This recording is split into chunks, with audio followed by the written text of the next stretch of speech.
Chapter 1. The God Born from Silence. This story begins with silence. Before time moved, before the sun learned to rise, before shadows had names, the world was not complete. The sky was dark. The earth was asleep. There was no wind, because nothing yet needed to move. And there was water. The water was very old. It was deep and calm. It held many possibilities, but nothing had been created yet. In the middle of the water, in Lake Titicaca, the silence began to move. The surface of the lake shook gently, like a slow breath. Then something rose from the water. It was Viracocha. Viracocha was not young, and not old. He was not fully human, and not fully a god. He wore white clothes. He had a long beard. His eyes were quiet, but full of memory. He stepped onto the water, and it held his weight. Viracocha looked at the world. There were mountains, but they had no spirit. There was land, but no name for it. There was sky, but no stars. For the first time, Viracocha felt alone. He understood something important. A world needs someone to see it. Viracocha lifted his hand. The ground began to move. Stones broke away from the mountains. The stones were strong and heavy. Viracocha spoke one word. "Rise!" The stones stood up. These were the first beings. They were made of stone. They were tall and strong. They could not break easily. They walked across the land.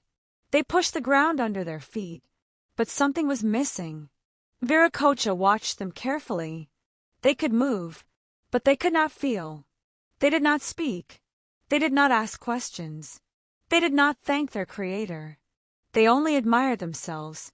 Time passed slowly. The stone people grew in number, but not in wisdom. One day, one of them looked at the sky and laughed. Viracocha saw this. He did not shout. He did not get angry. He only looked down. "I gave them strength," he said, "but I did not give them meaning." The sky became dark. Rain began to fall. At first it was soft. Then it became heavy. Then it did not stop. Water covered the land. Valleys disappeared. The stone people could not escape. They were too heavy. The water pulled them down and turned them back into stone. When the rain stopped, the world was quiet again. Some stone people became mountains. Some became rocks. Some stayed standing, like silent statues. Viracocha looked at the world. The silence felt different now. It felt heavy. "To create," he said, "is harder than to destroy." The lake became calm again. Viracocha looked into the water. He saw the future there. He saw new people. He saw new names. He saw new mistakes. Then he spoke softly. "I will try again." The wind stopped. The water rested. And the world waited for its second creation. Chapter 2. The Mistake of Stone. The world was quiet again. Not a peaceful quiet, but the quiet that comes after a mistake. The mountains stood still. The water remembered everything. Viracocha stood alone, between what had failed and what had not yet begun. The stone beings were gone, but they were not forgotten. They were now mountains and rocks. Some looked like human shapes, standing forever without movement. Viracocha walked among them. He touched the cold stone. There was no life in it, no feeling, no change. "You were strong," he said, "but you did not truly live." The stone people had great power. They did not feel pain. They did not feel fear. They did not break easily, but they also did not care. They never asked questions. They never tried to understand others. They never looked beyond themselves. They were made to last, but not to grow. Viracocha understood his mistake.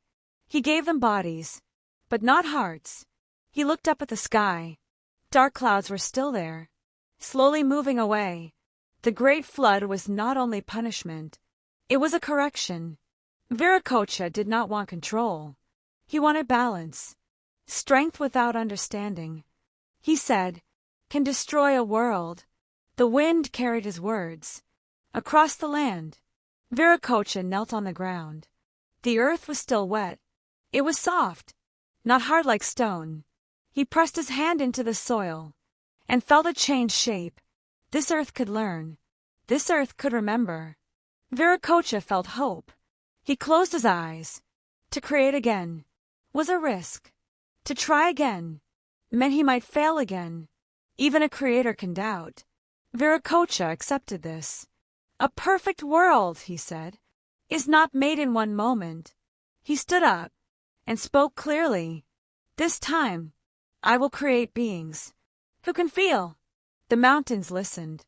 The water waited. Time moved forward. Viracocha gathered earth. Not stone, not rock, soft soil. He let it fall through his fingers and watched it break and come together again. It was weak, but it was alive.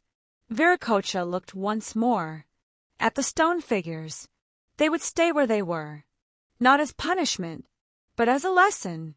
Let the future remember. He said, what happens when power has no wisdom? The clouds finally opened. A thin light touched the land. It was not yet the sun, but it was the beginning. Viracocha turned toward the light. The age of stone was ending. A new age was about to begin. Chapter 3. The Birth of Humanity. The world was ready. The storms were gone. The land was quiet, but no longer empty. Viracocha stood on the earth and felt it breathe. This time, he did not reach for stone. He reached for soil. He gathered the soft earth in his hands. It was warm. It changed shape easily. Viracocha shaped the earth carefully, forming arms and legs, faces and hands. These new beings were smaller than stone giants. They were weaker, but they were different. Viracocha breathed into them. With his breath, they received life. Their eyes opened. They looked around in wonder. They felt the ground. They felt the wind. They felt each other. For the first time, the world was seen. The humans stood and walked. They were not strong like stone, but they could learn. They spoke to one another. They asked questions. They listened. Viracocha watched them closely. They felt fear, but also joy. They felt hunger, but also love. They were not perfect, and that was the point. Viracocha taught them many things. He showed them how to use fire to stay warm. He taught them how to plant seeds and wait for food to grow. He showed them the sky and how the stars move. He taught them time, but he did not ask them to worship him. He asked them to remember. The humans grew in number. They built homes. They formed families. They learned from mistakes. Sometimes they failed. Sometimes they hurt each other. Viracocha did not stop them, because learning needs freedom. As time passed, humans began to forget. They remembered the gifts, but not the giver. They used fire for war, not only for warmth. They wanted power, more than understanding. Viracocha saw this, and his heart grew heavy. They are human, he said, and humans must choose. He knew his work was not finished, but his role must change. The Creator could not stay forever. Viracocha stepped back and watched from a distance. The world moved forward. Humans now carried both hope and danger. Inside them, the age of humanity had begun, and with it, the age of choice. Chapter 4. Forgetfulness and Judgment. Time moved forward. Humans filled the land. Villages grew. Fires burned through the night. The world was alive, but something was changing. Slowly, humans began to forget. They remembered fire, but not who taught them. They remembered the stars, but not why they mattered. They looked at the earth only as something to use, not something to respect. Power became important. Strength was admired. Wisdom was often ignored. Viracocha watched from far away. He did not speak. He did not stop them. He wanted to see what humans would choose. Some chose kindness. Some chose learning. But many chose control, to understand them better. Viracocha returned to the world. He did not come as a god. He came as an old man. His clothes were simple. His voice was calm. He walked from village to village, speaking of balance, speaking of respect. Some people listened. They shared food. They asked questions. But many did not listen. They laughed at him. They pushed him away. Some threw stones. "You are weak," they said. "Your words are old." Viracocha felt sadness, not anger. Then the world responded. The ground began to shake. The mountains spoke with thunder. Fire fell from the sky. People were afraid. They fell to their knees. "Who are you?" they cried. Viracocha stood tall. "I am not your ruler," he said. "I am your beginning." The destruction stopped. Viracocha did not destroy the world. He only reminded it. "I did not create you to fear me," he said.